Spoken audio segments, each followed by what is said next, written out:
If you're struggling with smart money concepts and price action and can't figure out why, it's likely because you're unaware of the hidden truths behind inducement and liquidity. These two elements are essential in smart money trading, and mastering them is a must before you execute any trade.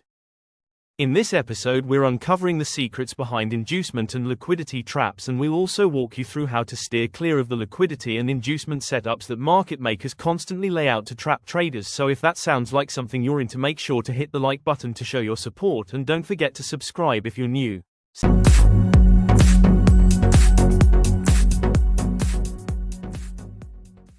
Welcome back, traders. Before we dive into the manipulation tactics and traps set by central banks and major financial institutions, you need to be able to identify potential inducement and liquidity zones in the market and fully understand their precise definitions. So guys, let's begin with the definition of inducement. Inducement takes place at a particular area or level in the market where traders are convinced it's the right moment to enter a trade based on their analysis and strategies, which is exactly what central banks and big institutions exploit to lure retail traders into their traps. What does that actually mean? Where do inducements usually show up? Most of the time, inducement is found at certain key levels and zones such as order blocks, support and resistance areas, swing highs and swing lows, and along trend lines.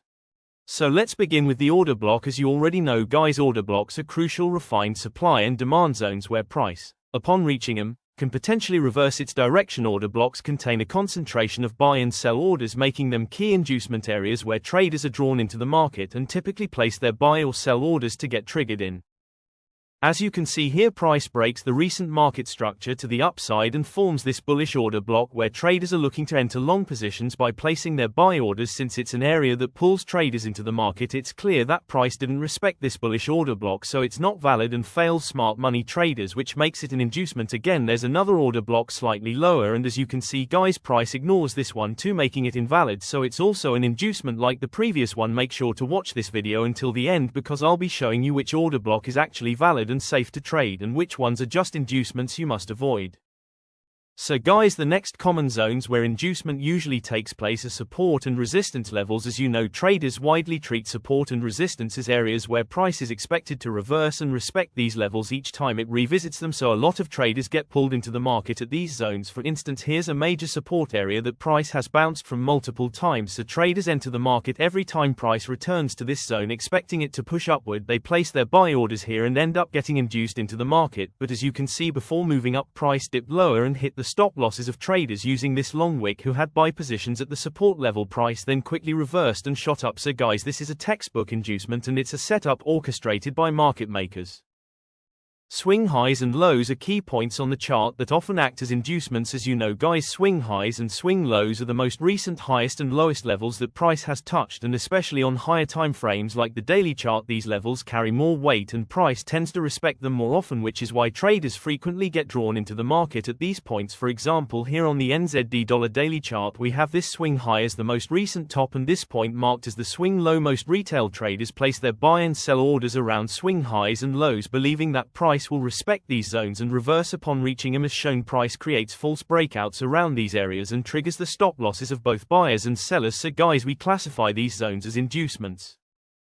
Trend lines are the fourth element that often serve as inducements. A trend line is drawn above pivot highs or below pivot lows to indicate the current direction of price movement. Trend lines visually represent support and resistance across all time frames. Most retail traders view trend lines as potential entry signals and get pulled into the market when price either touches or breaks the prevailing trend line. For example, here's a trend line that price has touched twice, so retail traders would be induced to take a short position after seeing price react to the trend line on the third touch, or if price breaks through the trend line, traders would shift to long positions believing it's a breakout and the right moment to enter. This pattern keeps repeating in the market. Traders constantly interpret signals on the chart and place orders based on their analysis, thinking it's the correct time to act. How can inducement work in our favor? Inducement helps us pinpoint key market liquidity zones. Moreover, it allows us to align with market liquidity and secure profits rather than getting caught in the liquidity trap set by the market's major players. Now that we understand the fundamentals of inducement, let's shift our focus to liquidity. So what exactly is liquidity? Liquidity refers to money or significant counter orders that need to be executed. The market constantly seeks to tap into liquidity to generate momentum. In simpler terms, liquidity acts as the fuel of the market, which is essential and plays a crucial role in driving market movement. So where can we locate liquidity? Liquidity refers to areas on the chart where a significant amount of money is sitting, like stop losses and clusters of buy or sell orders, because when a trader gets stopped out, that capital is absorbed by the market. This setup is intentionally created by central banks or major financial institutions. They deliberately move the market to mislead traders into believing that they think they understand what's happening with price action, but in most cases those traders are mistaken and end up falling into traps, ultimately losing their capital. So to stay profitable in the financial markets and avoid major losses, we need to accurately recognize liquidity zones on the chart. We can typically spot liquidity beneath equal lows and swing lows, above equal highs and swing highs, below or above dynamic trend lines or channels, and around order blocks. Now we've covered the fundamentals of both liquidity and inducement. So what separates liquidity from inducement? Liquidity removes traders from the market by targeting their stop losses, while inducement lures traders into the market and leads them directly into traps set by market makers. We've already covered both concepts and now we hold crucial insights about them. Next, I'll walk you through how to apply inducement and liquidity in your trading strategy to avoid falling into market makers' traps and to minimize your potential losses.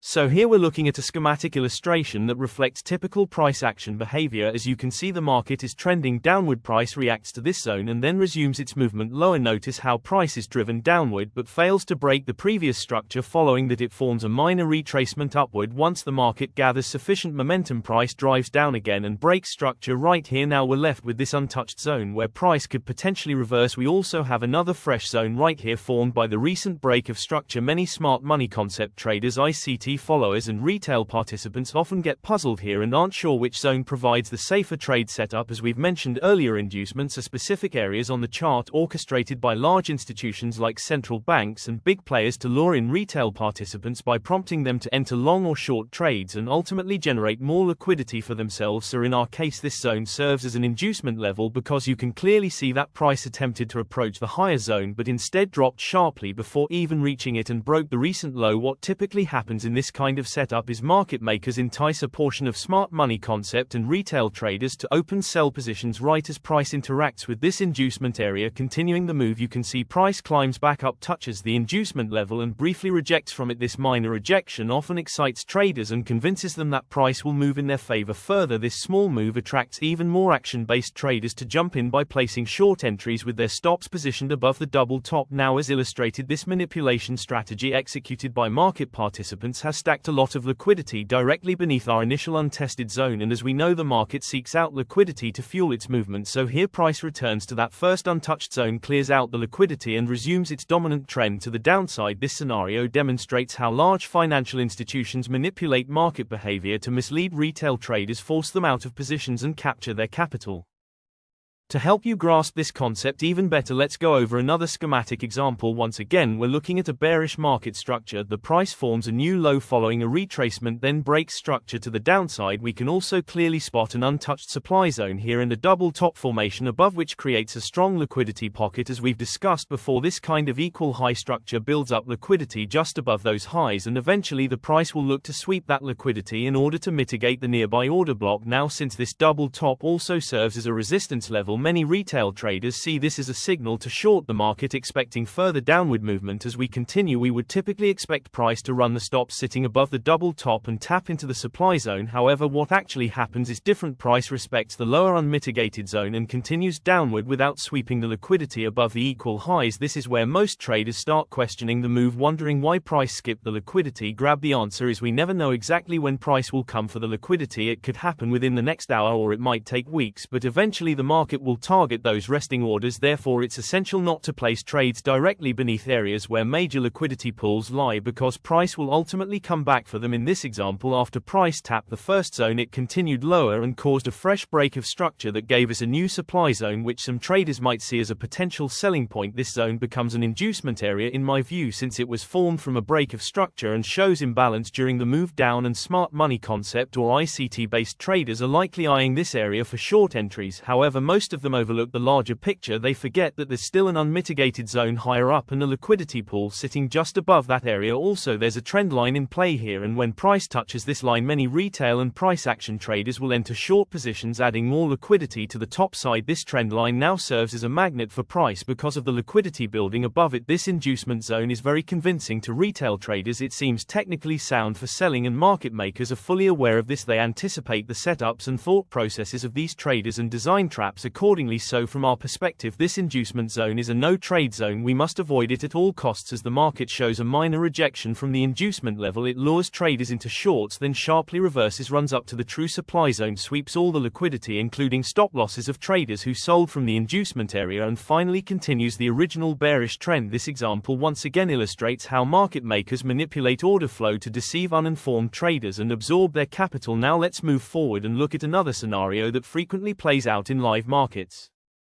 As shown on the left side of the schematic, the market is in a clear downtrend respecting a descending channel multiple times. After forming a new lower low, price reacts to a significant bullish order block and shifts direction upward, heading toward the top boundary of the channel. This move creates what we recognize as an inducement level. At this point, it's very likely that many retail traders, especially those who trade based on chart patterns, will anticipate a reversal and open short positions right at the touch of the channel's upper line. They'll also typically place their stop losses just above that area, forming a visible liquidity pool. And as we've covered before, market makers always aim to target and sweep such liquidity zones. So in this scenario, price continues pushing up, breaking through structure and even violating the upper boundary of the channel. This move triggers stop losses of those premature sellers and injects momentum into the move. At this point, the break of the trend line excites many traders who now start opening aggressive long positions, believing a bullish breakout is underway. This is where inducement occurs on both sides. First, sellers are trapped at the channel top, then buyers are induced into the breakout move. This kind of price behavior repeats consistently across all markets, and it's a strategic move by market makers to trap liquidity in the next phase.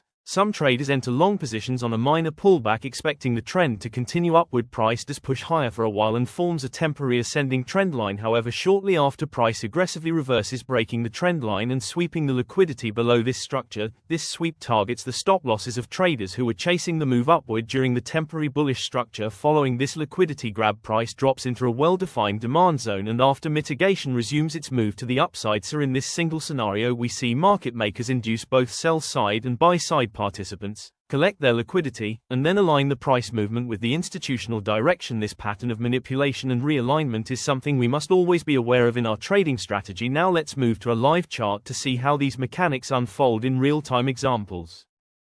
We have Euro-Dollar 1 hour time frame here. As you can see, price changed its direction to the downside after the creation of this change of character. Here we have a break of structure, that price close below the recent lower low. Again here we have another break of structure. So guys, we are pretty sure now that the market is bearish. Next we have these equal highs here, which shows us the liquidity resting above there, and already we have this unmitigated order block here which is generated by a boss. We expect price to come back and hit and reverse from this zone. In fact, we are expecting price to come back and sweep the liquidity that accumulated above equal highs, and after touching the unmitigated order block continue to the downside. But as you can see, price went up and hit and reversed from this zone. The traders who try to trade from this level are totally wrong, even though they were lucky, because price reversed from this zone and pushed lower. As you know guys, price always wants to sweep the liquidity, so in this case anyone that is trying to trade from this zone already has ignored the liquidity zone here, which is created by recent equal lows. The lucky traders who had short positions from here look to find an opportunity to enter a short position from this order block that is generated by recent boss. But this level is an inducement level because based on smart money basics, this zone seems a very good and safe level to go short, because first, it's an unmitigated order block, and second, the price already has reversed from this zone in the recent past. Many SMC traders who did not understand the liquidity and inducement topics, they get induced into the market and place their sell orders in this area, and they also disregard the liquidity zones that are resting on the chart. But as you can see guys, price pushed upside, and after sweeping the trendline liquidity created by retail traders' stop losses and also sweeping the liquidity of inducement level which is created by SMC traders, finally reached this unmitigated order block, and after sweeping the liquidity of equal highs rapidly reversed to the downside. That's a traders. If you enjoyed the video and want us to keep making more videos week after week, please be sure to click the subscribe button and turn on the notifications bell, and also in the comments section let us know your opinions and tell us what kind of topics you want us to cover, and we'll work our best to create more videos for you. So thanks for watching, and we will see you in the next episode.